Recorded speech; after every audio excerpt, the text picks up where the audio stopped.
Good afternoon and welcome to the Humboldt County Association of Governments September 19th, 2024. And we will call this meeting to order. Can we get a roll call? Chair Johnson, Here. Mayor Jones, Here. Supervisor Madrone, Present.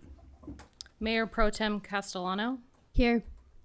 Councilmember Atkins Salazar, Here. Councilmember Jorgensen, Here. Councilmember West, Here. Councilmember Orr, Here online. Pack Member Arroyo, Pack Member Allstrand. Here. Thank you. And our first order of business is to adjourn as the HCOG board and convene as the Policy Advisory Committee. And at this time, do we have any public comment on non-agenda items?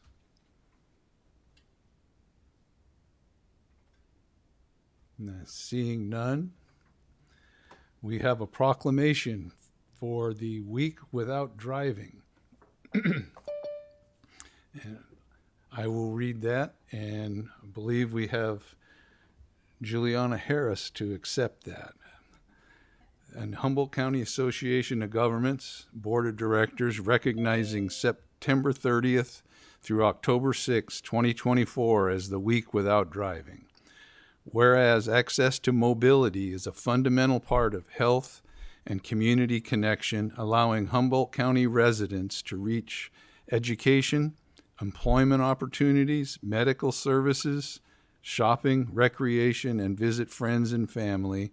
And whereas everyday Americans who can't drive, approximately a third of the population, that includes people with disabilities, young people, seniors, and people who can't afford cars or gas, face significant barriers to mobility, such as inadequate sidewalks, lack of access to transit, lack of connectivity, and dangerous roads. And whereas the U.S. Bureau of Labor Statistics estimates that the cost of owning a car is approximately 72 cents a mile, with average household spending on transportation reaching $10,961 a year in 2021, many people cannot afford the cost of a car, and nearly a third of the people residing in the U.S. do not have a driver's license, either because of their age or a condition that does not allow them to drive. And whereas transportation represents the largest source of greenhouse gas emissions in the United States, and in order to meet our state's greenhouse gas emission reduction goals, we must reduce emissions in our transportation sector. And whereas in addition to greenhouse gas emissions, cars also create tire dust that can enter watersheds, have necessitated freeway expansions that have been detrimental to neighborhoods that are historically home to communities of color, and require impervious surfaces for parking, with an estimated 3.4 parking spaces for every car in the United States, all of which have contributed to transportation being an important environmental justice concern. And whereas the Week Without Driving is an educational campaign that invites elected officials and other decision makers and community members to experience their community without relying on a car. And whereas going a week without driving is a great way to understand how we can improve our current transportation system to better meet the needs of the citizens in our region and improve and enhance transportation options such as transit, biking, and walking pathways as key strategies in our decarbonization efforts. Now, therefore, be it resolved that HCOG Board hereby proclaims September 30 through October 6, 2024 as the Week Without Driving, and encourages all people in our region in this special observance. Thank you, Chair Johnson. I'd like to introduce Juliana Harris. Juliana is a longstanding member of HCOG's Social Service Technical Advisory Council. She is also the Assistive Technology Coordinator at Tri-Counties Independent Living, and she's also a person who lives with low vision. So, Juliana, thank you for being here, and thank you for your service on the stack. Thank you for having me, and I appreciate it. I just want to say for me, every day is a day without driving, because I can't see well. And I just know how important it is to be able to rely on transportation. I think that we're privileged in this area to have so many options. We have buses and paratransit and Uber and Lyft and the work, of folks like the stack is to help meet unmet transit needs so that more people can have access to get where they need to go. And I rely on family and friends to get around. And I just think that, being here and experiencing, the world without driving, lets me know that I can get most places, reliably, and that's huge. There's still some outskirts that you can't quite get to on the transit, but they're getting better at that. They're working harder at that. And I just encourage, folks to try to maybe catch the bus or get an Uber to work, switch it up a little bit and see what folks with disabilities have to do on a daily basis because they can't drive, and also save a tree because ride sharing is helps with the emissions, and it's just a really important thing, I think, to acknowledge and to give it a try. Maybe you can't make the full week, but maybe do a day, but just give it a shot, and just kind of you'll get a perspective from the other person's viewpoint. So thank you. Thank you.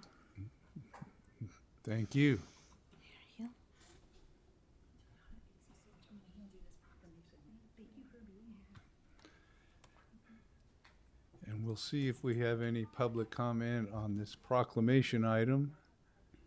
And I don't see anyone.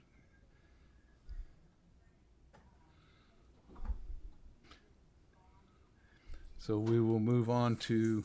Could I make a comment? Oh, yeah. Mr. Chair? Thank you, Mr. Chair.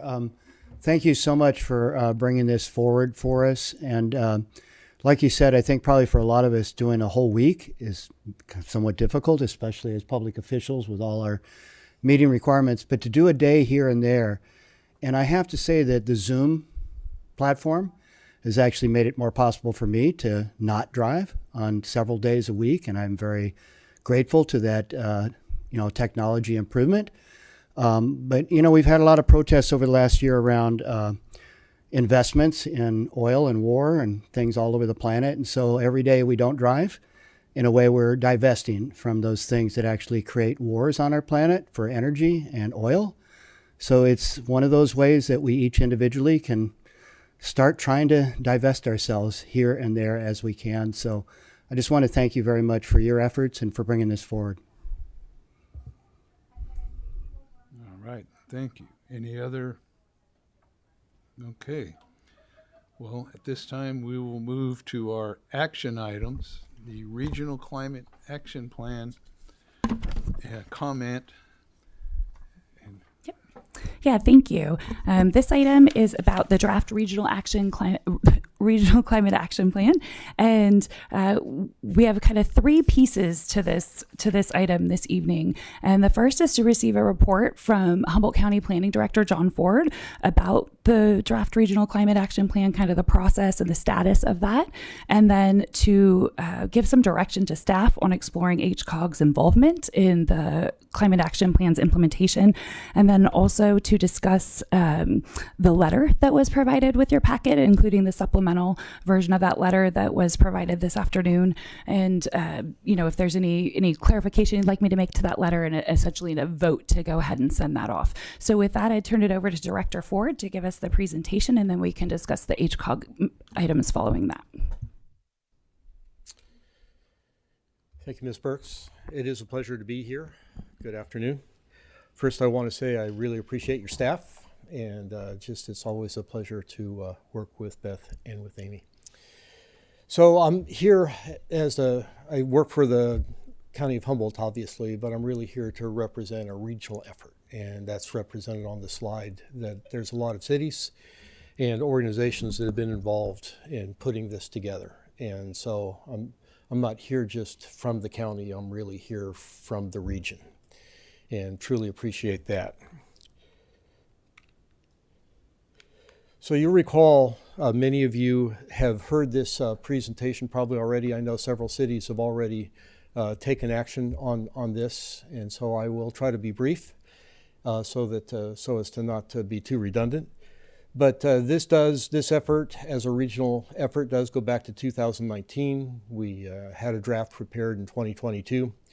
We realized that draft was not going to reach the status of a qualified cap, which would not meet either the objectives of the grant work or the grant that had been provided to allow us to prepare the cap, or to provide CEQA streamlining, which every jurisdiction really wanted.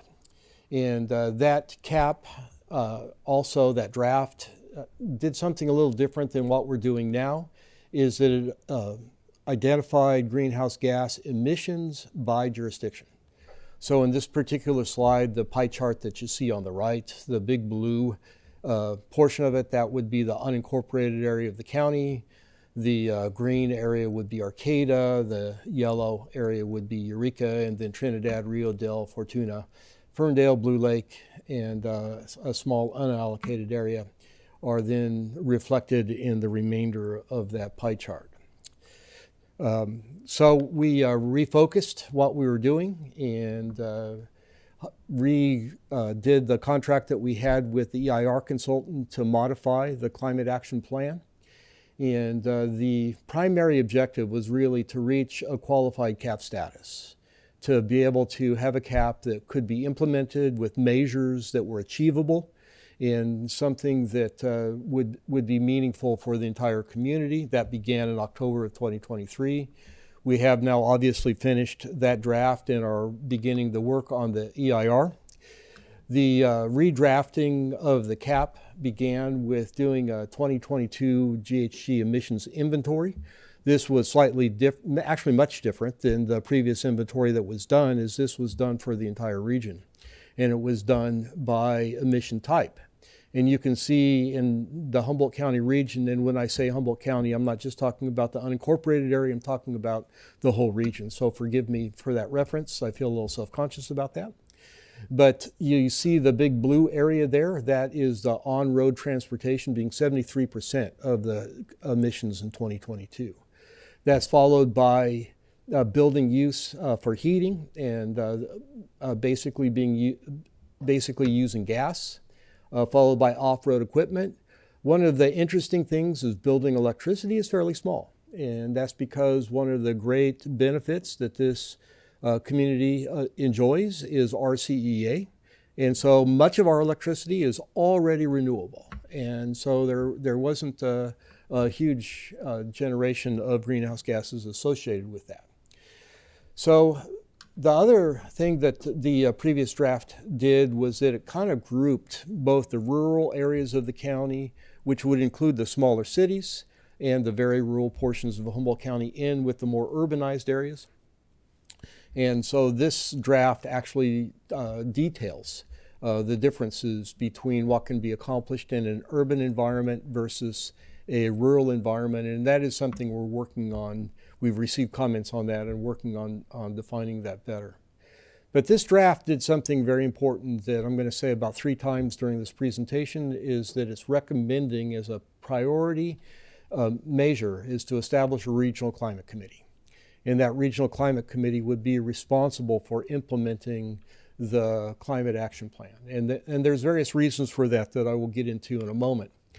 But I did want to just say some of the results of the background analysis of what the current emissions are. In order to comply with state regulations, we have to have a 40% reduction by 2030 and an 85% reduction, or to get what's called net zero by 2045. So this chart shows what our 1990 emissions were, and that's using the 2022 emissions analysis and using a state accepted protocol to do something called backcasting to get back to that. So that's what that top line, that dotted line, is what the 1990 emissions are. The blue line that says adjusted forecast is what basically our current emissions projection would be if we did nothing right now other than to follow existing state regulations. So you can see that that already has brought that down quite a bit just by implementing what the state's already done. Our goal is that line that sharply goes down, and you can see that in 2030 the target is to go from 1.5 million tons of CO2 down to 1.2, and then by 2045 to get down to not emitting any greenhouse gas. So the way that the RCAP is structured, the Regional Climate Action Plan, is to develop strategies, goals, and actions. The actions are the items that are actually quantified because they identify how much greenhouse gas reductions are associated with taking those actions. The goals and strategies are intended to be supportive and to move us forward in understanding the items that really need to be addressed. So the key focus areas are focusing on use of renewable energy, and that's a continued focus. The building electrification, decarbonization of new and existing buildings, reducing vehicle miles traveled. It's interesting that the previous proclamation was given just before this presentation, because that is a key component of this. And then organic waste diversion, and something that we can't take advantage of right now, which is sequestration, but want to be able to follow coming out of the 2030 year, is to have a protocol and a procedure for quantifying how much sequestration really occurs in Humboldt County, because frankly, we probably sequester more carbon than we emit. The state just hasn't given us a way to take advantage of that in a climate action plan yet. So one of the measures, one of the actions, is to really develop a study and a protocol to then begin to quantify that so that we can take advantage of that. And that's really one of the primary strategies to getting to net zero. So the Regional Climate Committee is a high priority of this, and there's a couple reasons for that. One is that it gives regional accountability, that we're all working together in this. It's not up to the individual jurisdictions to do everything themselves. That allows us, puts us in a better position to be able to apply for grants. As many of you probably are aware, a lot of the grantors right now really look for collaboration, look for partnerships in undertaking grant opportunities, and this is collaborative by design because it is the whole region coming together and acting as one. It would create a program manager, and this could be, and this is a presentation that I've given before, it could be an existing or a new joint powers agreement. I just want to take a segue for a moment and say one of the great strengths of Humboldt County in this region is that there's several JPAs that are doing significant work that really are involved in accomplishing greenhouse gas reductions. And that's something that is powerful and sets us up to succeed. So one of the things I do want to just also say, and Ms. Burke's already mentioned this, is that the possibility of an existing JPA or organization being used to implement the Regional Climate Action Plan. And HCOG has been coming up more and more and more. And I have felt a little sheepish about that because nobody's talked to you yet, or at least formally.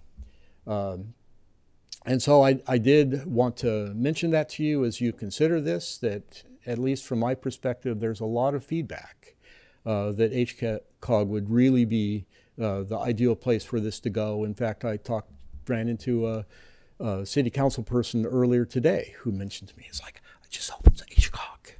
So I'll stop that lobbying effort right there and move on. So just wanted to give you a short update on the status. We're currently taking comments on the document itself on the RCAP, and that's going through September 20th. That was a deadline that we gave, but we're moving that out a little bit just to make sure people have the opportunity to comment. And then the notice of preparation for the EIR was issued on August 30th, and that goes through September 30th of 2024. And so the EIR is underway. We expect that draft to be on the street in spring of 2025 with adoption in June of 2025. And I think that would be the end of the presentation. Thank you for your patience, and I'd be happy to answer any questions that you might have. Thank you. And do we have any questions, comments from the board?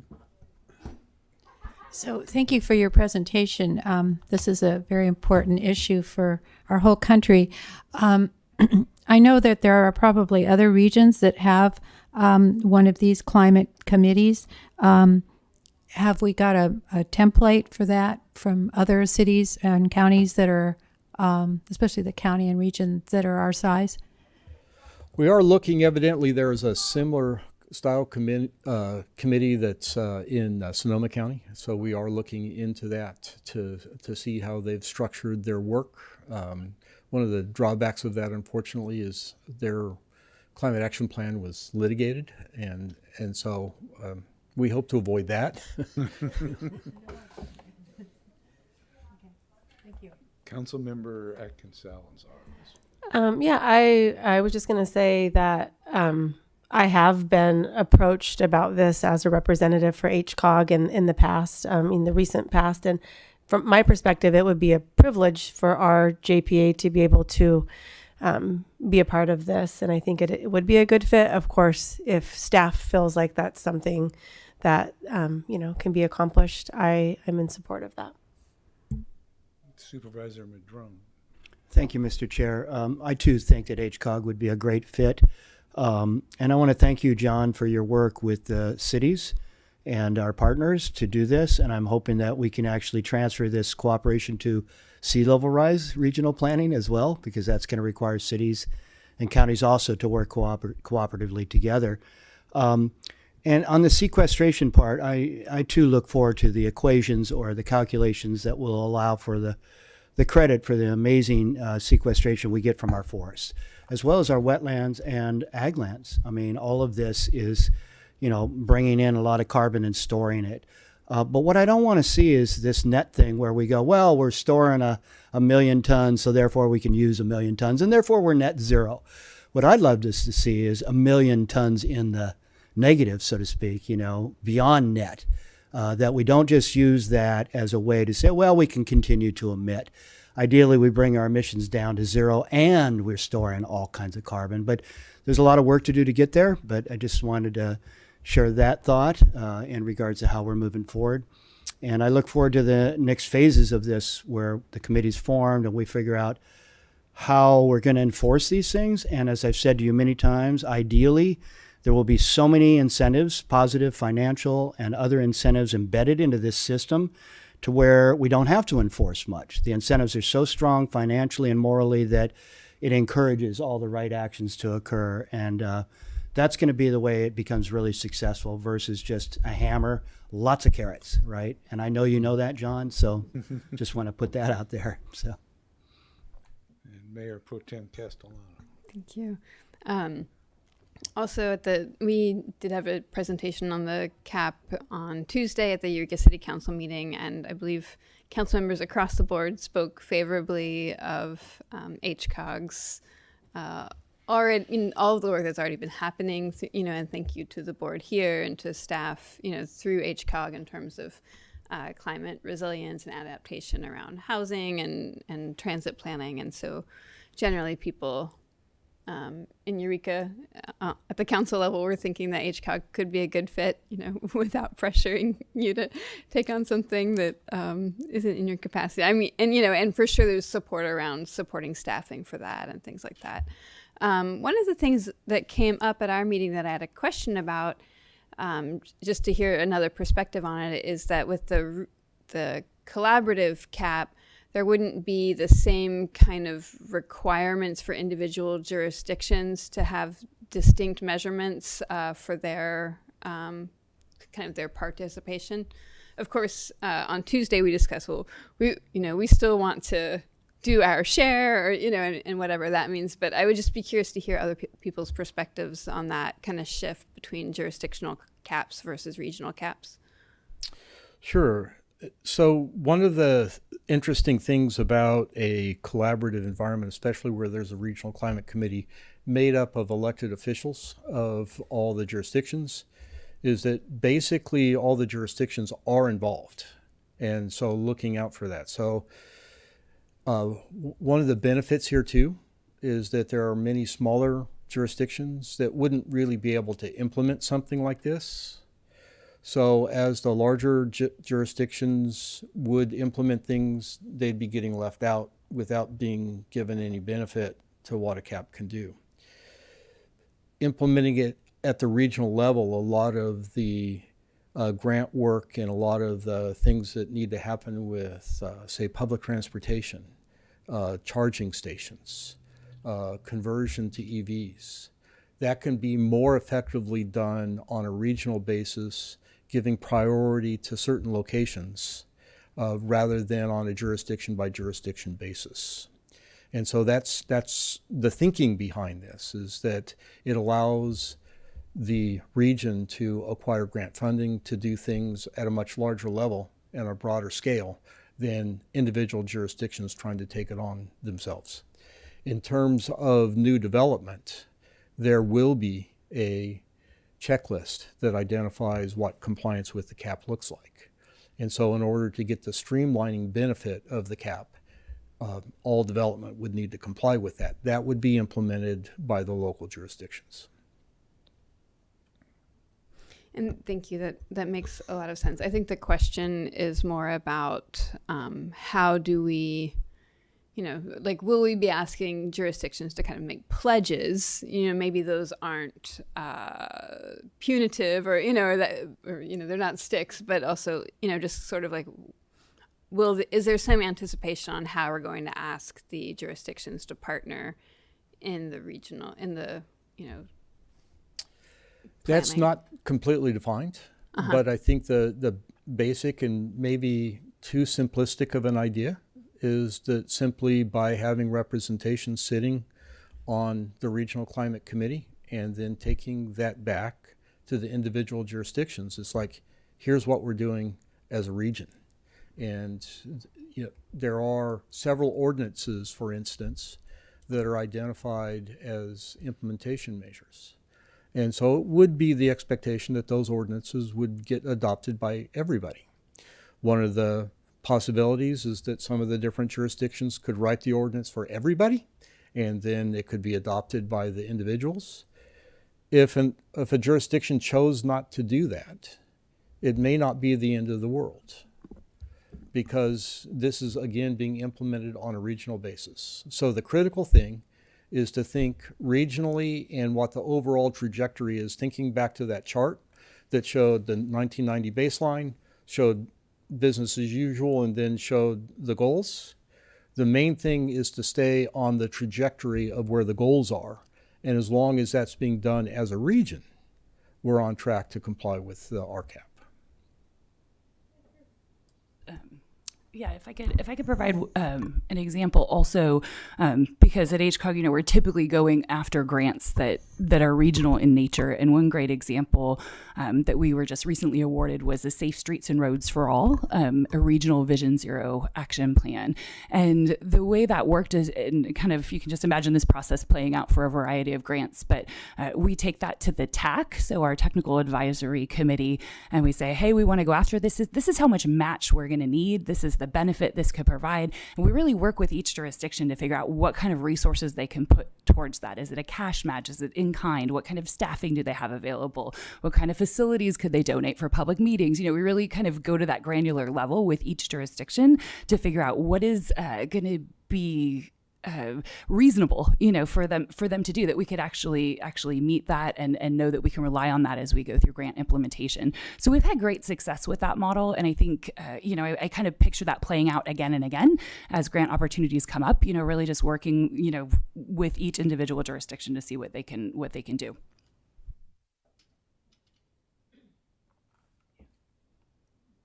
I just wanted to say I was newly elected in 2020, so this is all rather new for me. And one of the first things that really stuck out to me was the collaboration and how well people work together. I was really blown away at that amount, and even here serving on this board, the times when there are things that are available and the generosity of some of the bigger cities looking out for the smaller ones that might not be able to get those, and just the sharing, and it's been pretty impressive. So I'm pretty confident we can do it. It sounds like it's peer pressure is the way that we'll be doing this. So, but yeah, so I think Humboldt County does it from what I've seen. It's been very impressive how everyone works together. So. Yes, Supervisor Madrone. Thank you, Mr. Chair. As you know, John, in the RCEA portfolio, there's biomass, and it's currently considered renewable, but there's a lot of controversy around that, as you know, and RCEA has dealt with some pretty big hearings in the last year in regards to all that. Part of that is the industrial approach to biomass conversion that requires a tremendous amount of fossil fuel use to get the biomass to the plant. And we have an old plant in Scotia that has a lot of issues with emissions. The technology has improved dramatically. So a new plant would not have as many of those issues. But there's been a tremendous amount of technological advances in mobile biomass conversion, where we have curtain burners and electric plants that can be taken out to the forest areas where the forest health work is occurring. That reduces that fossil fuel footprint dramatically. And of course, we always have the need for workforce development and jobs. And so once we are able to calculate our sequestration, the only way that actually works is if we protect the forest from completely burning up and emitting millions of tons of material all at once in these big fires. And we're seeing the lightning belt shift further west, around Willow Creek, versus it used to mostly be Hayfork, Weaverville, and now it's shifted a lot further into Humboldt County. So I think, lots of plans around grant monies and other sources of funding for workforce development, and doing all that forest health work, not clear cutting, but, thinning, limbing, and then doing mobile biomass conversion as we do that. All of those things are really great possible solutions to taking what our current biomass conversion looks like to something that's even better in terms of emissions and protections for that sequestration and stuff. So, and we've talked about that before as well. So just a couple thoughts there. But again, a lot of that's going to come out of further steps in the plan as we detail all of those opportunities. Right. Thank you. Well, we have nothing. When you and I chatted a little bit, you might want to hit on some of those points. Yeah, too. Great. Thank you. Yeah, we have a couple of different, I'm looking for a direction on a couple items. So first is, kind of hearing loud and clear that there may be support for exploring HCOG being the JPA that would, be the Regional Climate Committee. And so just want to confirm that you're giving direction to staff to look into that, to continue coordinating with the regional partners. What would that look like? How would we support it? I think a lot of our work already, is implementing, and one of the tables you received in your staff report is kind of showing all the different implementation measures that we are already working on here at HCOG. So we're sort of starting before the document goes live, but it's completely consistent with our regional transportation plan in terms of reducing carbon emissions from the transportation sector. So wanted to confirm that that's direction, and what would happen really, what our our hope is that before the EIR is adopted, so that the plan is in place, whether this lands at HCOG or another JPA, that by the time this plan is the EIR is adopted and this plan is going live, we are not then figuring out how we're going to implement it, but we spend the same time as the EIR is being considered, really figuring out how we want to move forward with supporting the committee and supporting supporting the staffing that we need to staff that committee. So the direction would be to send me off to, kind of keep coordinating and figuring out what that might look like, what HCOG resources are needed, and what kind of commitments we could get from the other jurisdictions. The other thing that is part of a vote tonight is the letter that was provided. This would become a comment letter. As Director Ford had the slide, we're in a couple different comment periods right now. So this would be HCOG's essentially official comment. And I did provide a revised version of the letter. We received some feedback on one particular item on this letter, and I want to spend some time talking about that. And that is that within our regional transportation plan, we have safe and sustainable transportation targets. And we spend a lot of time going after funds to implement these targets. They have everything to do with mode shift, safety on our transportation system, converting to zero emission vehicles. A lot of the same topics that you find in the draft RCAP. And one thing we've noticed is that the safe and sustainable transportation targets are often more ambitious than the numbers that went into the RCAP. And some concern in public meetings has been raised about that. I will say that our safe and sustainable transportation targets, they really set a vision for our optimal transportation system. They do a lot more than just reduce carbon emissions. We're really articulating, if we had all the mode choices we wanted, if we were all getting around as safely as we possibly could, what would that transportation system look like? So they really serve a different purpose. We also never did any analysis on the specific amount of greenhouse gas reductions that would come with each of those targets. Again, we were articulating this optimal transportation condition. They were based on scientific information, best available, but it wasn't quantified in that way, and we didn't take that step. And it was never intended to allow for streamlining the way this qualified cap would allow streamlining. It was really for a different purpose. And I will say that the safe and sustainable transportation targets have been very powerful in attracting all the grant funds. We've been seeing coming through here recently as we've been amending our OWP to include these additional funding sources. So we want to make sure that it's known that we still are going to be working towards those safe and sustainable transportation targets. And we really don't see that as a conflict with these numbers that are coming out of the RCAP. Again, with these two sort of different purposes. And so we will still be full steam ahead. We do get the benefit of updating our regional transportation plan every 4 years, which is coming right up. I know it seems like we just did it, but we'll be doing it again. So we can reevaluate this as well. Is there parts that we need to sync up a little more? Do we have more available information because the RCAP is adopted? We can take a look at that, but certainly in the meantime, and we'll be full steam ahead in the safe and sustainable targets, just as they are in terms of the funding we're going after. So that was just something we wanted to make a little more clear in the letter. So that's what the revisions you received are. And so I'd be happy to take any questions on the letter, but that's kind of what we're looking for tonight is the direction on should we continue to explore, which is also in the letter. So if that's not a direction, then we need to change that part. But so just want that vote and make sure it's clear that I'll come back in a couple months with a plan. All right. Well, I think we're at the point we could definitely explore this and look at how it would work. Supervisor Madrone, you had something? Yeah, just I think there might be a typo here in the letter. But what I hear is two actions. One, supporting staff to investigate, as you detailed out. Two, to support the letter. On page 2, in the middle of the page, in that underlined paragraph, second sentence, therefore the RTP environmental impact report and subsequent addendums do not provide sufficient, I think it's do not, if I'm correct, so. Thank you. And we've actually posted that revision, but it didn't make it in your version. But thank you very much. Okay, no problem. That's it. Any other board comments or questions? See none. I would move then that Well, we have public comment. Yes, Colin. Thank you. Good afternoon, everyone. Colin Fisk with CRTP, the Coalition for Responsible Transportation Priorities. I want to say that we do support HCOG being the home for the future Regional Climate Committee, and I think it really makes sense and meshes well with the regional transportation planning work that HCOG already does.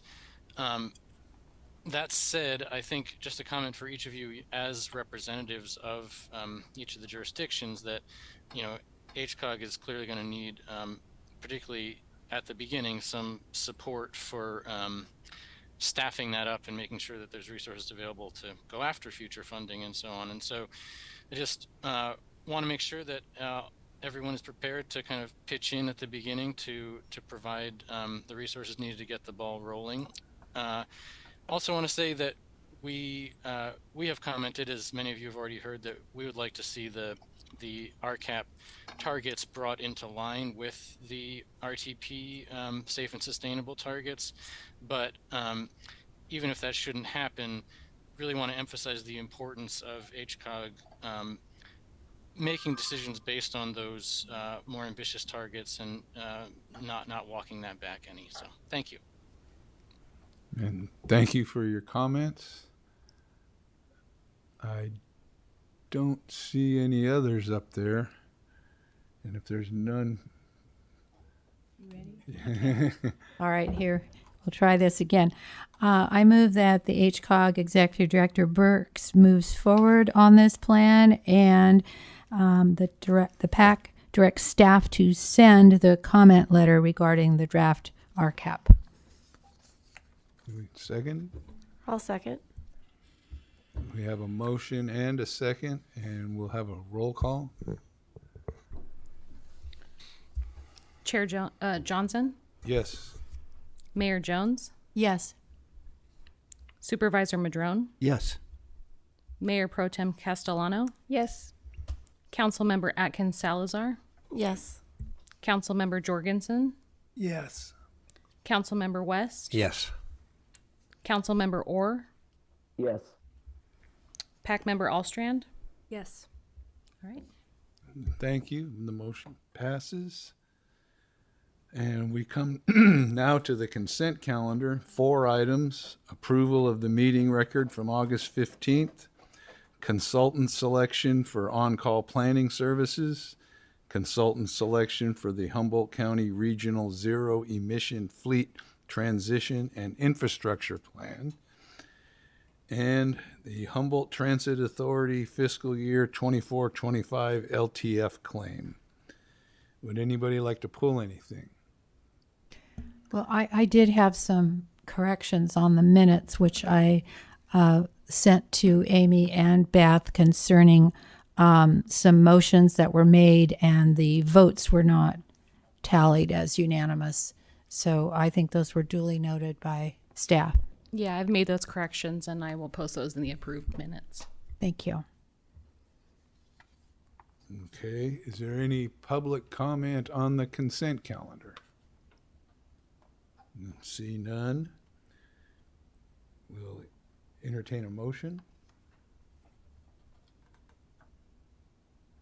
Motion to approve the consent calendar I'll second. with the corrections as identified by Mayor Jones. Okay. And I'll second that. Okay, again, a roll call. All right, Chair Johnson, Yes. Mayor Jones, Yes. Supervisor Madrone, Yes. Mayor Pro Tem Castellano, Yes. Councilmember Atkins Salazar, Yes. Councilmember Jorgensen, Yes. Councilmember West, Yes. Councilmember Orr, Yes. PAC member Allstrand. Yes. Thank you. Passes. And now, by a motion, we'll reconvene as the HCOG board and approve the PAC recommendations. So do we get a motion? Move to reconvene. Second. Okay. We have, by motion, we'll vote again. Chair Johnson, Yes. Mayor Jones, Yes. Supervisor Madrone, Yes. Mayor Pro Tem Castellano, Yes. Councilmember Atkins Salazar, Yes. Councilmember Jorgensen, Yes. Councilmember West, Yes. Councilmember Orr, Yes. All right. And thank you again. And thank you for your diligence, Amy. And at this time, we have two presentations. The first being the last chance grade presentation with Jamie Mattioli and Liana Winkler Prince from Caltrans.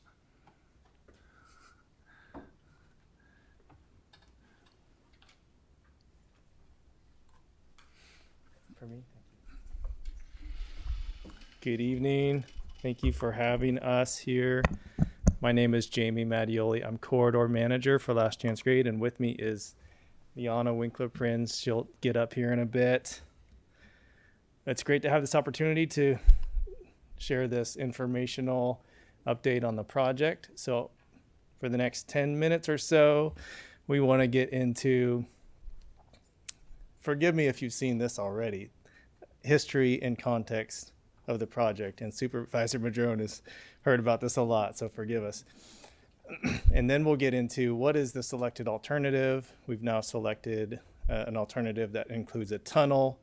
And then what are the next steps for the project?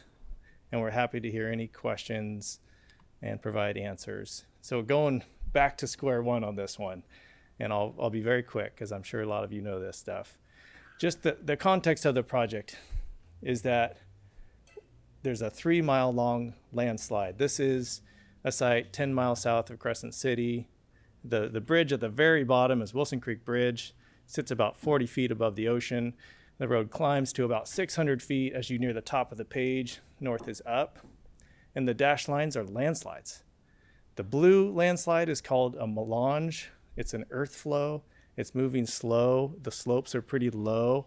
It moves maybe a couple centimeters a year, and when you drive that section of the road, it's going like this, up and down. And we don't have big structures in that spot. And the ultimate alternative actually leaves that spot alone. And you get to the north spot, those white boundaries are landslides in a broken formation. So you have steeper slopes, you start to see rocks falling from above the road, and there's a number of walls built below the road. And we've built more than 20 walls in the last 20 years. The orange line is showing the coastal erosion. So you have the landslide moving, and then you have this conveyor belt of the waves eating away the toe, and we expect things to get worse with climate change. And we're here in a UNESCO World Heritage Site. It's within the state park. It's within the national park. It's home to sensitive species, this incredible habitat, old growth redwood in the park. And it's the ancestral territory of 5 tribes. So just a bit of the setting. And Caltrans and motorists for decades have experienced landslides and emergency work at this location. This was a relatively small landslide given the scale of Last Chance Grade. We call it the Valentine's Day slide of February 21. Shut down the road. On Valentine's Day, I remember there was a couple that was separated. Was that you? Oh I'm so sorry. That's not funny. I don't know why I'm laughing. Oh my gosh. So yeah, 8-hour detour from there. Yeah. Right? So there's no detour. We'll get to that in a second. So yeah, this shut down the road, unfortunately, and there was about 40,000 yards of material that had to be removed, and we've since cleaned that up. Here's another looking from below, but Caltrans has 2 jobs at Last Chance Grade. One is to keep the highway open and safe. The other is to work towards a long-term solution that addresses this chronic damage and movement and maintenance cost generated by the landslide. Over the last 9 years almost, the road was closed to 2-lane. It was down to 1 lane, so motorists going through there have only known 1 lane. We just received a letter from a 12-year-old girl in Crescent City.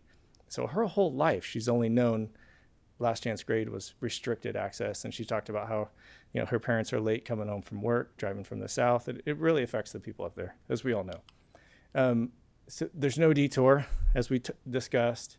If you're in Klamath and the road's closed, it's an 8-hour detour, assuming all these other roads are open. And in the winter, if this thing's closed, there's no guarantee that 199's open or 299's open. And that has major ramifications on the regional economy. A 2018 study was performed, and economists found that it would cost hundreds of millions of dollars if this road was closed for a period of 1 year, and thousands of jobs. So the purpose of our project, the long-term project, is to develop a long-term solution to this instability and potential roadway failure at Last Chance Grade.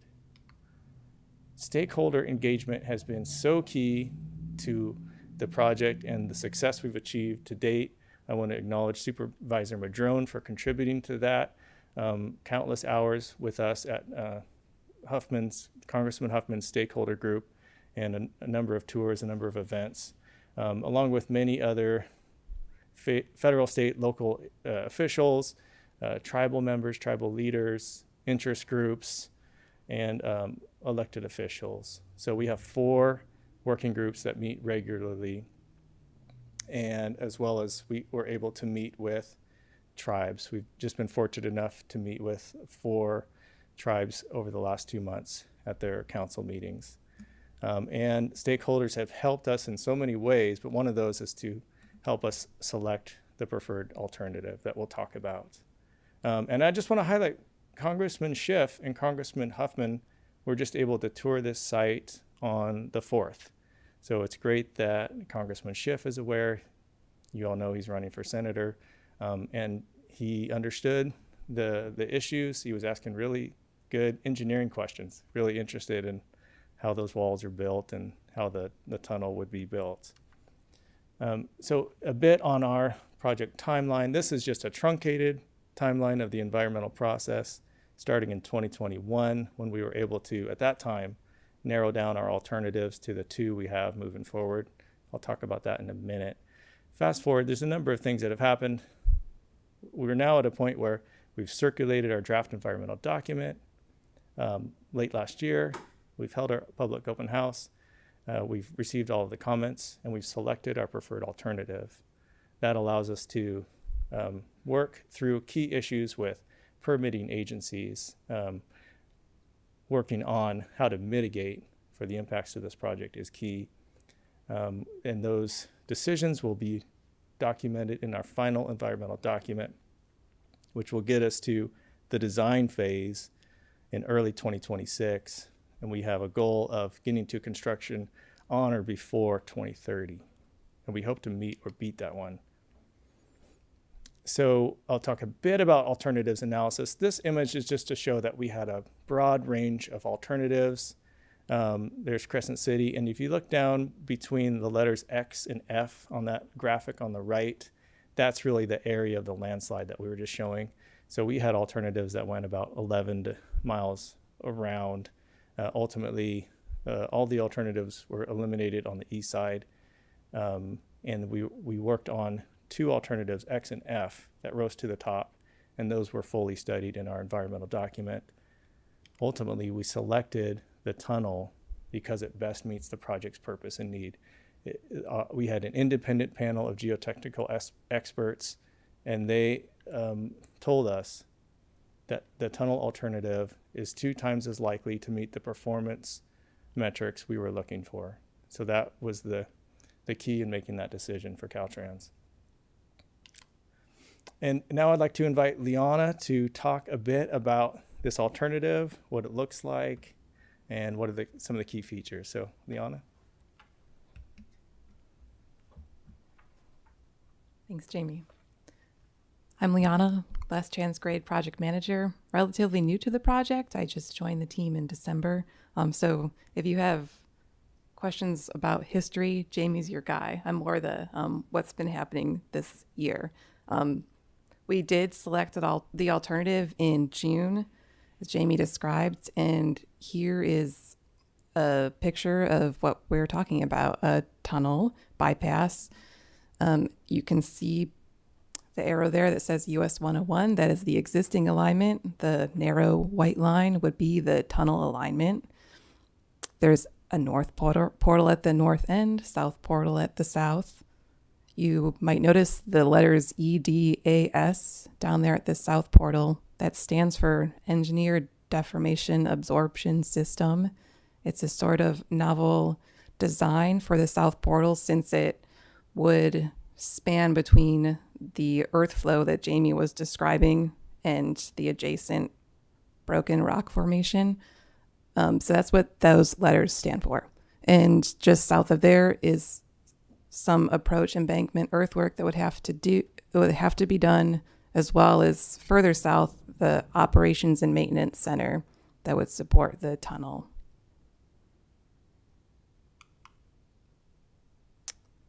All right, and here's just another view of more of a map view of the tunnel alternative. And a lot of this is similar information. A couple new things to point out. There's a coastal trail that some of you may have hiked. If you haven't, I highly recommend it there through the Redwood Park. As you can see, the tunnel would essentially be underneath where the coastal trail is located. And let's see.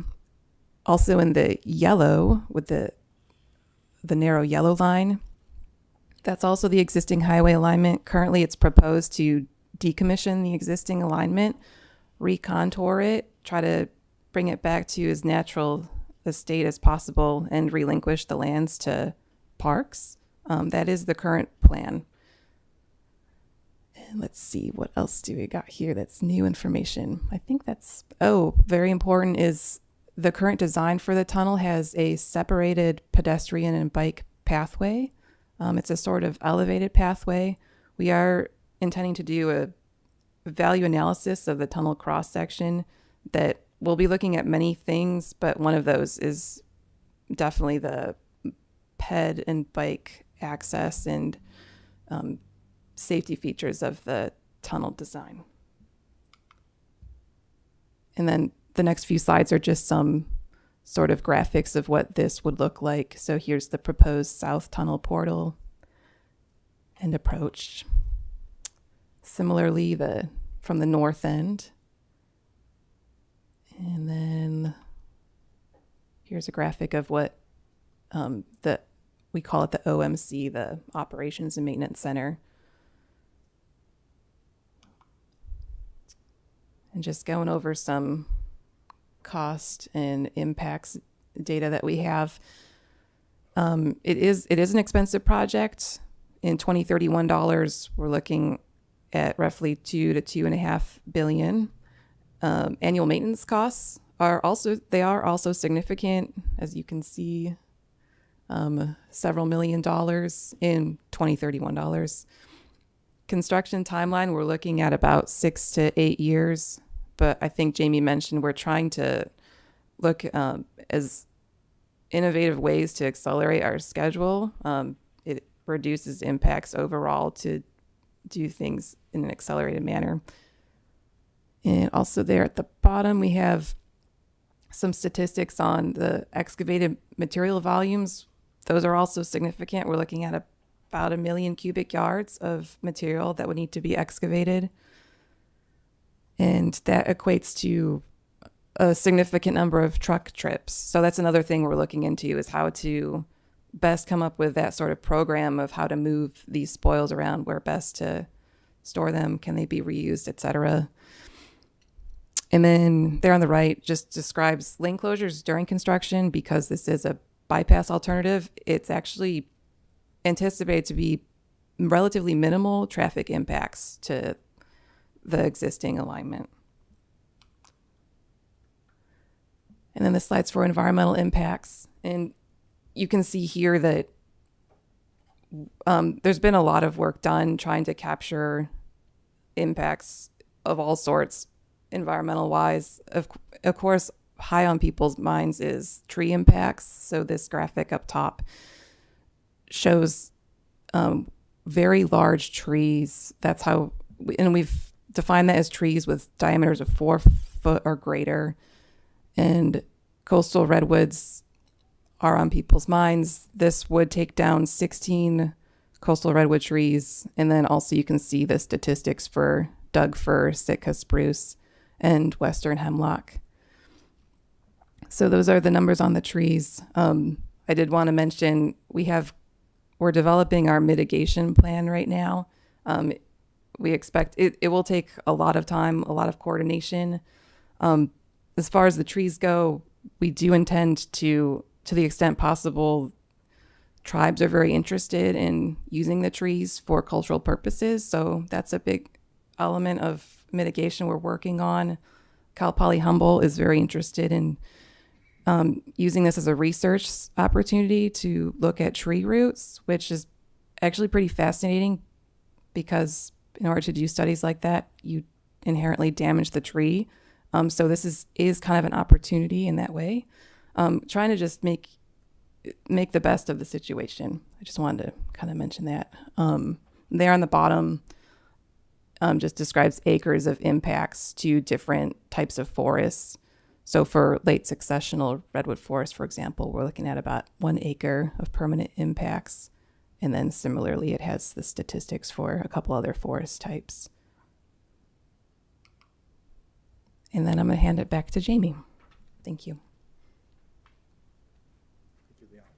So I'll just really quickly talk about some of the next steps. So again, we're working to finish our final environmental document by the end of 2025. And I apologize for the language on the slide. 0 phase is our environmental phase. So working to get through that. Liana mentioned we're looking for innovative ways to accelerate the construction and the design. And one of those methods is to bring on a contractor, hire them as soon as we can, ideally second quarter next year. That's that CMGC process. And allows us to hire the most qualified builder. So someone with tunnel experience is what we're looking for. And then the key steps are working with agencies, identify proposals to mitigate for the project impacts. And there's a number of steps in design I won't touch on. But with that, I'd like to open it up for any questions and answers. And again, thank you so much for your attention on this. Questions? Yes.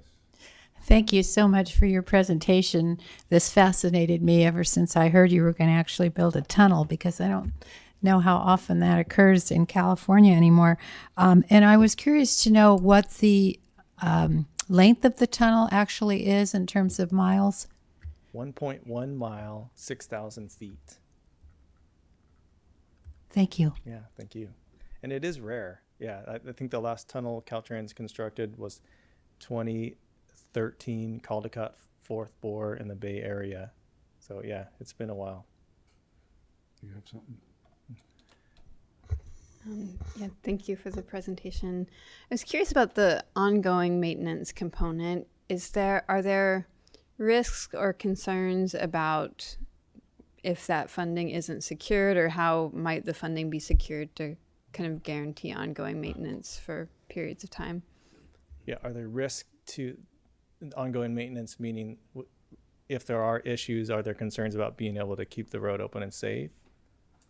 Well, is that the nature I of the guess question? just what happens if there isn't funding to maintain it, or right. There's a very robust program, the federal emergency response program. If there are events and damage out there, Caltrans is able to very quickly get the funding it needs, hire contractors, and perform work. So the maintenance work is it's very quick, and there's streamlined processes for environmental. So we're able to maintain and keep it open while we're seeking funding.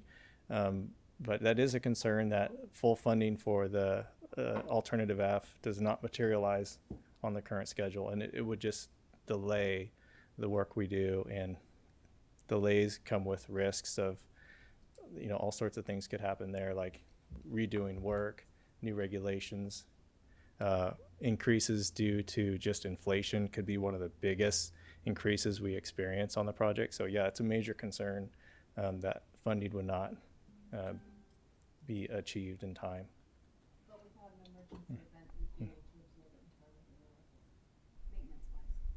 The maintenance will be performed regardless. Yeah. I hope that answers that.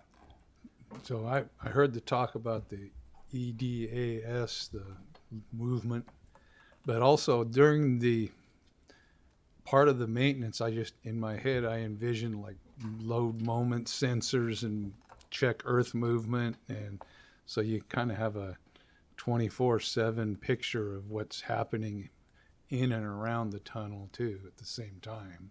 Absolutely.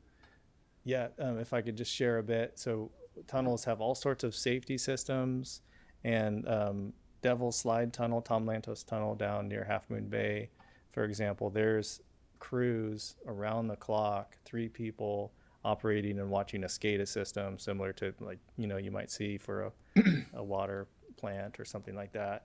There's video cameras. They see everything, all the traffic that's going on. They could control communications within the tunnel, so they could send messages, control lights, and they're monitoring for the emergency response systems. If there's a fire, automated systems come on, and operators are able to monitor that, manage that.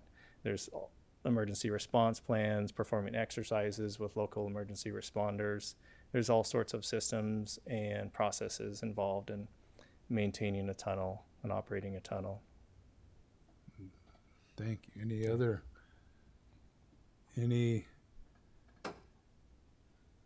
don't see anything from Mr. Orr. Well, thank you very much. You covered a lot of territory, but you gave us the information, and I think that's why we don't have questions. You covered it well. Awesome. Oh, yes. Thank you, Jamie, and I just want to thank you for your diligence on this project for years, and also Congressman Huffman for pulling together the stakeholder group. This has not been an easy process trying to figure out the best alternatives, and there's never the perfect alternative, but I really appreciate the due diligence on your part and everybody at Caltrans, because this is really a huge project, and we got a long way to go, but I want to thank you for your efforts. So thank you. Thank you so much. Thank you. Thank you. Have a good evening.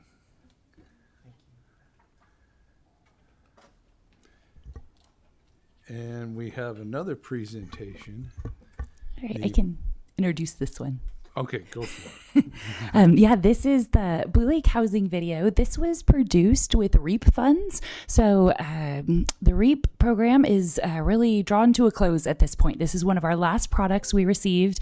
So we're happy to share it with you. Yeah, so we probably won't have too many more presentations with REAP funding, but yeah, we're happy to get this one and share it with everybody.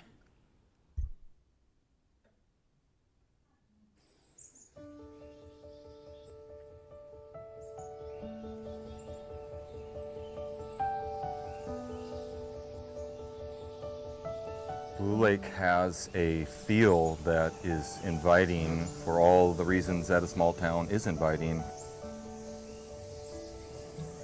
Blue Lake is centered around the Bottawat River, also known as the Mad River. A rural community that's tucked back into the trees. We love recreation. We're known for our sunshine, our river, arts and culture.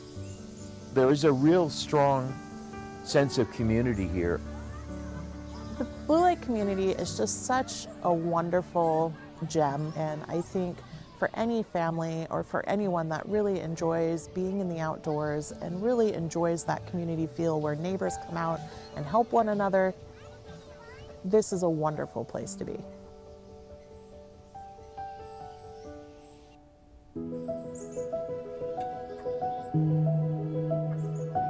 Blue Lake, it's a great place to live, but it's also a community with some struggles. I think we can overcome them. It takes dialogue, it takes acknowledgement, though, of really where we've come from and where we're going. People who are coming to Blue Lake and residing here of late have been retirees. Yes, retirees are coming here, but what keeps a town alive is young people and families, you know. And that's where I think the big challenge is right now. I think we are going to dry up if we don't have families move in. It is a challenge, I think, for people to buy a house here.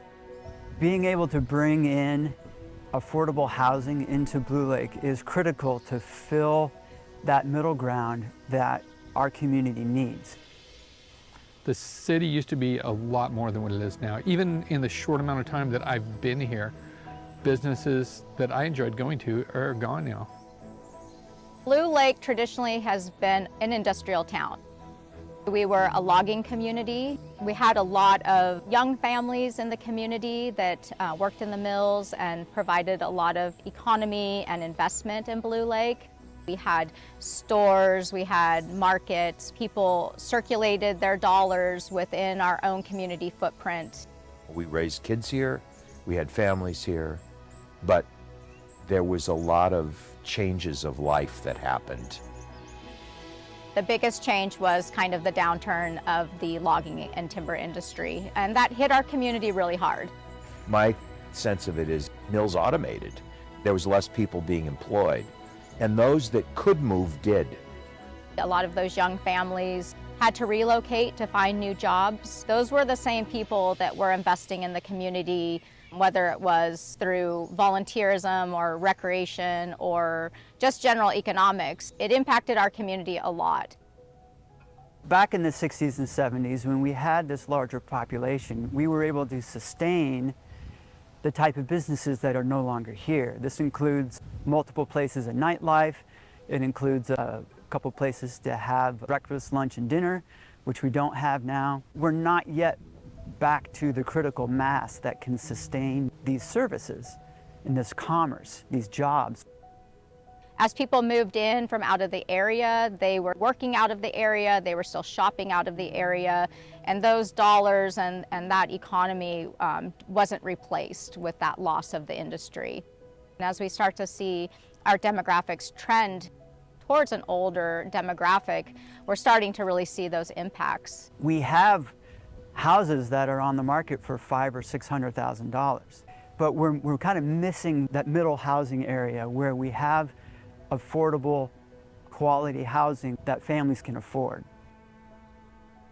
There's a lot of stigma when people look at affordable housing. When you look at low income or affordable housing, these are already the people that are in Blue Lake. You don't necessarily see low income. You know, low income could be a first-year teacher at a school. Low income could be your post office worker. It could be anyone. We're not this elite community. We've always been a blue-collar community. Like I said before, with the timber industry, our dads, they worked in the mills. You know, they came home with sawdust on their clothes. These are our people, and we need to find a space to provide opportunity. And affordable housing is a critical part of that. If people can't afford to live in these communities, what does our community become? Being able to own your own home or your own property is a dream. It's my own family's dream. It's a shame that we can't. And, you know, even talking to my own parents, my dad has this antiquated view of what, you know, well, you just save up and you just buy a home, but it's not like that anymore, unfortunately. And even though we have 2 working adults in our household, 2 working adults isn't the same as what one working adult may have been in the 1950s. So things have changed, and it's difficult. I'm a multi-generational Blue Laker who's had the benefit of having housing handed down to me. I could not afford the house I live in now. If I had to go and buy that house, I could not afford to live in Blue Lake, and I think I do pretty well for myself, but this community is outpacing people like me, and I think I'm a pretty good addition to the community. I try pretty hard and try to give back and do good things, but that's where we're at. You know, if we don't do something, we're gonna lose the people that are probably our greatest value. I think affordable housing could be something that would benefit everybody, not just families with children, but you know, even our seniors struggle to make rent sometimes or afford their place. Quarter-pound Miller all beef. I'm probably a paycheck away from being homeless, like most people I know. I am lucky enough to have an apartment. My rent has been raised 3 or 4 times since I've been there. And it really prevents my family from being able to live nearby. It's scary. If it goes up again, I don't want to have to raise the price of my hot dogs. With the decrease in families we have declining enrollment at a greater degree than maybe other schools might see it. So that definitely affects not only student population, but funding coming in the school and our ability to offer different programs. For the school and for the city, sometimes there's a challenge in just not having enough resources here to be able to do what we know we can do. Anytime you can get another 40 or 50 kids into a school that has the capacity for it, you're going to see a revenue bump, which means more resources for the kids, more programs for the kids, and better outcomes for them as students. Same with coaching youth sports. Little League here is struggling to field teams, so we need kids. It's struggling to find coaches and umpires to be able to keep this league sustainable. And there's other civic groups here in town too that would benefit by having more people and younger people here. With the aging demographics here in town, I've noticed that there's fewer people volunteering at the fire department. These things are going to disappear. I don't know what's going to happen to the volunteer fire department if we don't have the younger community going into it. I'm a member of the volunteer fire department, and it's difficult as we see our call volumes continue to increase. We're seeing our volunteer numbers decrease. The challenges that I see in the community are food insecurities, affordable housing, as well as public transportation. So Blue Lake is a food desert. That means there's no grocery store in town. It's a real concern, me especially. It's looking at kind of what our future looks like. We need to have additional housing. We need to provide opportunity for people to be in our community. Blue Lake's not a gated community. We're not an elite community. We're a city, and that balance of demographics is really critical for our success.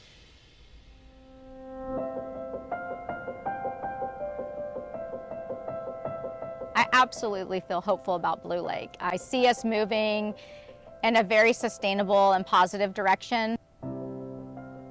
So one of the big projects that the city of Blue Lake is looking at is an affordable housing project. And I, for one, think it's probably the most critical project that the city has and that the city can focus on.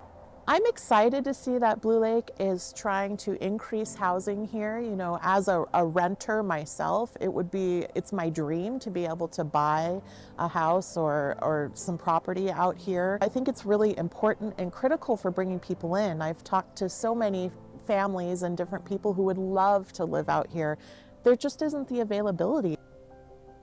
I would love to see our Blue Lake community be able to bring in more housing, which will then bring in more businesses. We need more businesses for people that live here to work at.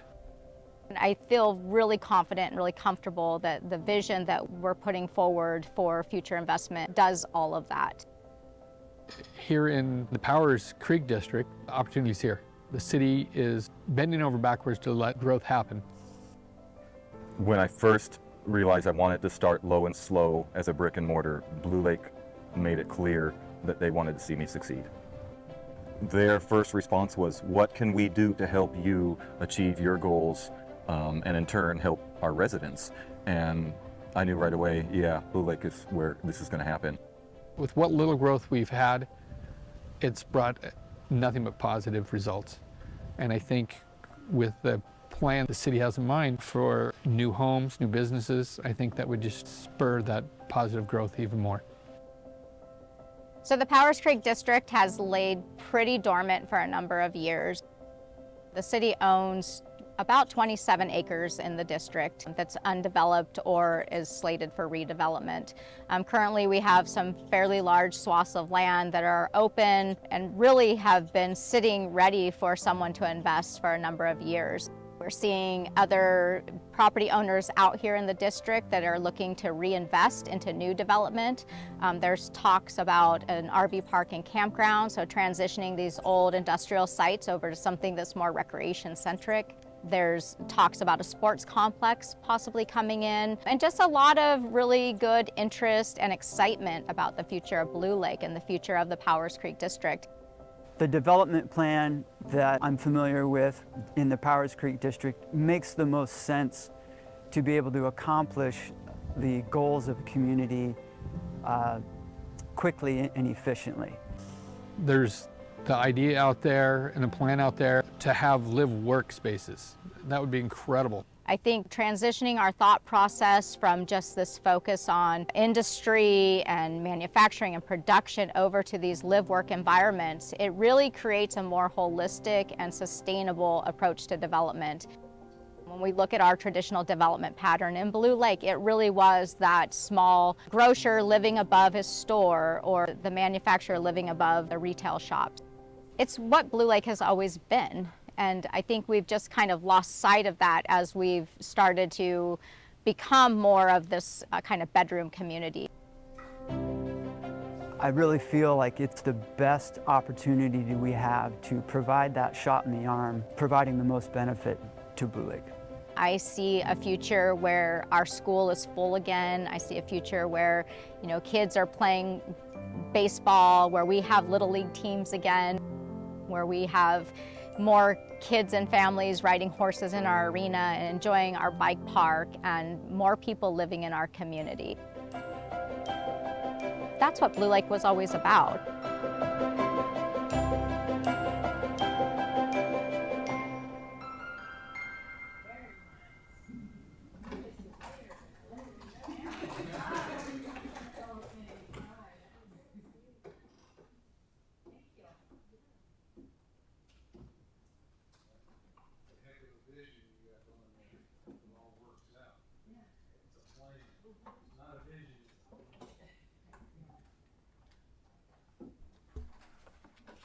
All right. Well, we have HCOG staff and PAC member reports, beginning with our own Executive Director Burks. Thank you. Okay, quick staff announcement. It's Stevie's last day tomorrow before he takes his educational leave. He didn't want any fanfare today. I tried to drag him along, but he was on Zoom. If he might, I think he plugged off. But yeah, we have a plan. As you know, during the consent agenda, you approved the on-call consultant. So that's part of kind of filling in for Stevie while he's out. And in addition, we'll have a Civic Spark Fellow starting at the end of the month. So we have, some plan in place, but there's no replacement for Stevie. So thank you for all his efforts, and look forward to seeing him in about a year. So also, we did receive a SAFE report. CHP was out doing supplemental patrols. So I have a report. I know those are always appreciated. So they did 56 supplemental patrols during this grant cycle. And actually, I don't see on here exactly how many months they covered during those 56 patrols, but those patrols were on highways 96 and 36. During that time, they issued 53 citations. They gave 51 verbal warnings. They drove 12,600 miles, and they provided, this is the most important statistics from for the SAFE perspective, they provided aid to 199 motorists during those patrols. So as we always hear when we get these updates, the money's put to good use, and I think just happy to get that. And then the last announcement I have is that the Ride Humboldt branding that we've been working towards is finally live. I think you all should have received in your inbox a little bit of information that we'll be kind of launching this at the North Country Fair this weekend. So HCOG will be supporting HTA to have a booth at the fair. We'll have a bus there as well. And the mascot for this is Busquatch. So we'll have actually a live mascot for part of the time. But please feel free to stop by. That would be wonderful to see all of you. Just really give it a good launch. We're really hoping to, hit some of our increased transit ridership targets through this marketing. And just as a reminder, this is all paid for through a TERSIP grant that HTA received, and HCOG is a partner with them on that. So we are helping specifically with all this marketing effort. So has anyone, just out of curiosity, did anyone not see the video, kind of the photo compilation that came out? If it's about 2 minutes, and we have got it teed up to share, but it may have already landed on your inbox, or you've all don't see, not looking familiar to everyone. Okay, we'll just give it a look. I think it's 2 minutes long. It's pretty brief, but we're excited that it's live.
Yeah, it came out really good. Huh?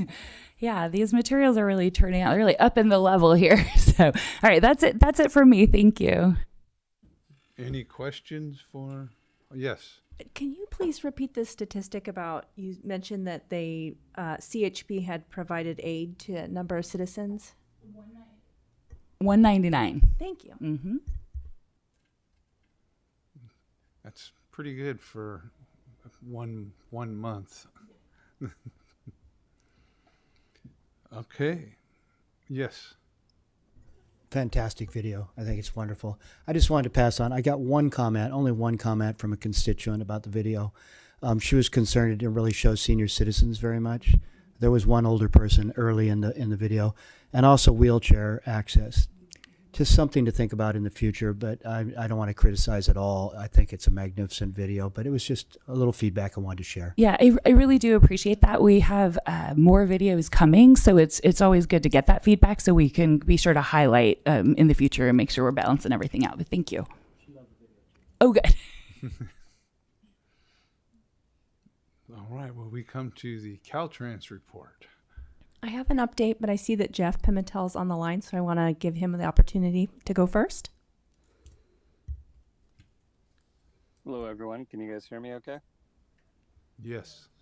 All right. I apologize. I'm not there in person or even showing my face on video. I had an engagement I needed to be at this evening, so I'm in my car and didn't want to bore you guys with my boring background. So anyway, thanks for having me, and just wanted to give everyone a quick update on the Indianola Undercrossing construction project.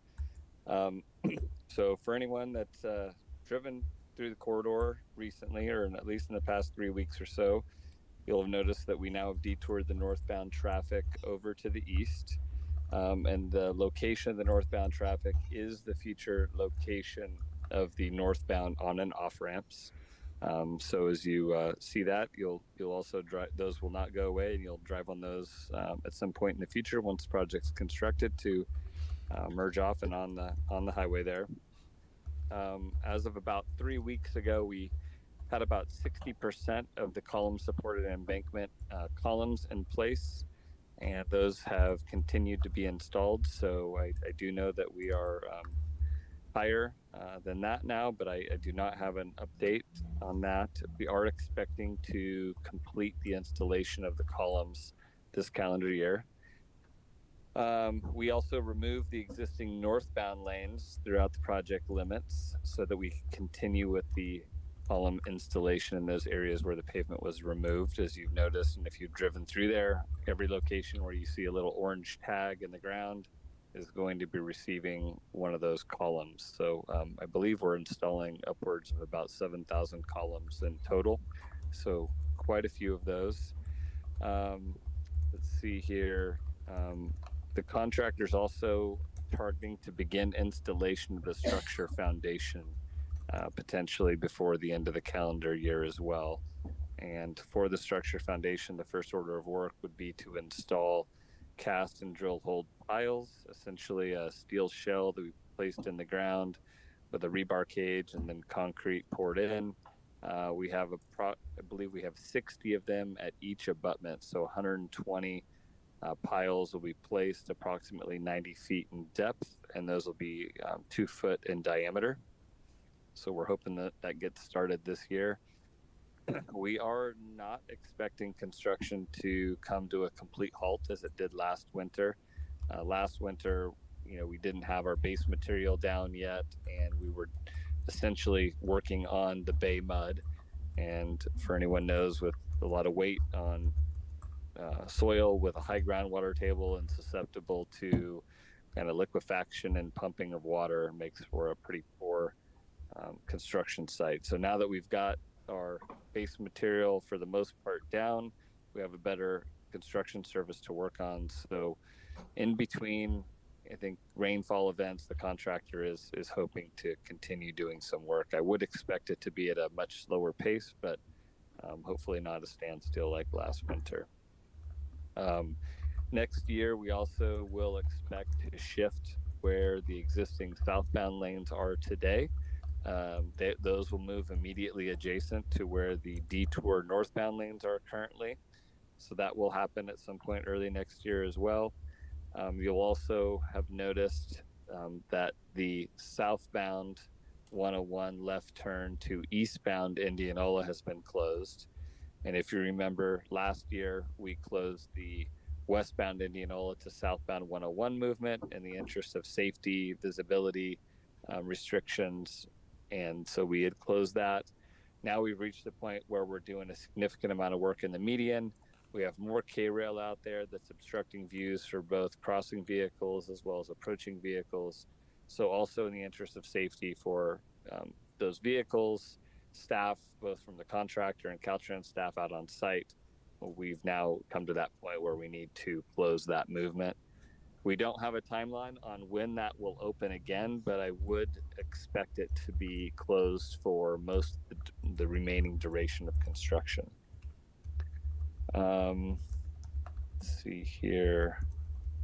I think that was essentially, one other thing.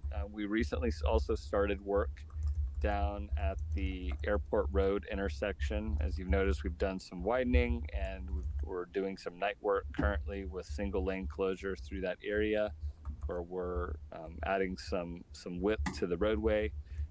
And I'm not sure if everyone's aware of this. I probably shared this at a much earlier board meeting when we were going through the design and delivering the project, but there will actually be 4 lanes as you approach the intersection at Airport Road to increase the storage for those vehicles that are gonna will be stop controlled by the half signal.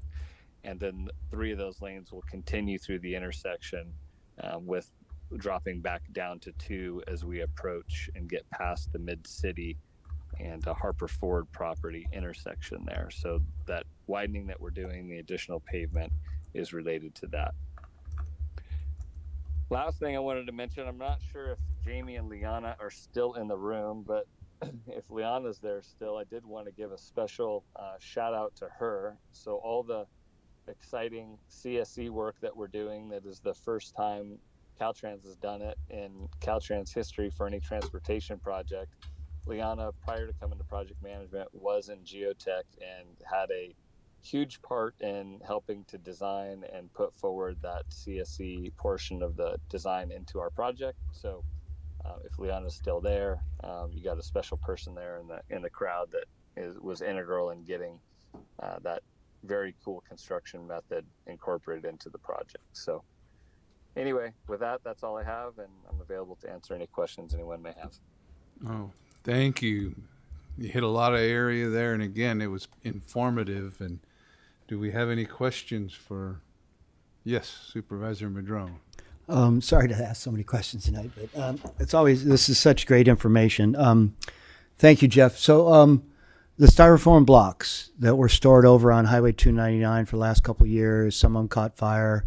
It's been cleaned up, and I saw a lot of them leaving the area again. I had heard at one point they were supposed to be part of the construction package. Are they not related to Indianola? No, those are part of the project. Unfortunately, a number of them burned, and we had to clean that up.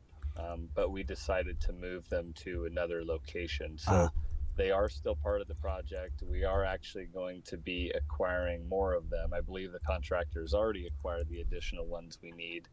Those were from another project that Caltrans had, and they were removed and no longer going to be needed, and they were just going to be disposed of. And so, in the interest of not being wasteful and finding some savings to the project cost, we decided to bring those and truck them up here to use them for this project. Unfortunately, the timing of when those were removed and no longer needed on a former project further south, and when we were going to need these for construction, there is a duration of time there that, between probably going on almost 3+ years ago. So we will get next year to the point where we're going to start using them. They are still part of the plan. The purpose really behind that is with the soft soils that we have, we call those essentially lightweight fill. So we achieve a similar, a certain volume of fill in our embankment, but at a much lower weight per surface area for the low kind of bearing capacity that we have at the soil out there. So it'll help. It helped with some of the foundations, the depth of the columns that we'll need in terms of reducing those, because the weight of the fill in those areas will be less with the foam blocks versus using conventional fill such as soil. Thank you for that. Inquiring minds wanted to know. It's a good question. Councilmember West. Yeah, just a quick one about the trail. We've enjoyed watching the trail as we ride down the 101 and see all the changes that regularly take place. Can you give us any updates on the trail and especially the railroad bridge and what you're doing with that? Yeah, so the trail's moving along. I actually just had a meeting with Hank Seaman today on another project, but I know that they were planning to complete it. I believe their schedule was to complete it by the end of this year. I don't know what the exact timeline is. I wouldn't be surprised just with the scale of the project if there was some minor tidy up they have to do going into 2025. But I know a question we've been getting a lot about that trail is, will you be able to get to it from our Indianola project? We do have a connection from Indianola that we will be constructing as part of the Indianola project over to the trail. So if you are coming westbound Indianola, you'll be able to connect into Bay Trail, head north or south. So that's an exciting, great feature that'll be part of that. In terms of the railroad bridge, the county is, I guess, more or less temporarily going to be utilizing the old railroad trestle to cross the slough in that location. Another project that we have that is actually one of the ones I'm managing as well is the Eureka Slough Bridges Replacement Project, which I'm fairly certain I've probably mentioned at a board meeting in the past. And so that one is currently in the project approval environmental document phase. We are planning to, we're targeting a draft environmental document in the spring of next year for that project. And that project will redirect the trail onto Eureka Slough Bridges, both in the northbound and southbound directions, with separated pathways for pedestrians and bikes, and have a physical barrier that would stop a vehicle from going through it. I'm not certain if it would be concrete. I'm sure it will be concrete in some nature, but maybe have some sort of a steel component to it as well. But that is our plan once we build the replacement for the bridges. The target construction year for that project is in fiscal year 29-30. So I'd expect probably around 2030 is when we begin construction.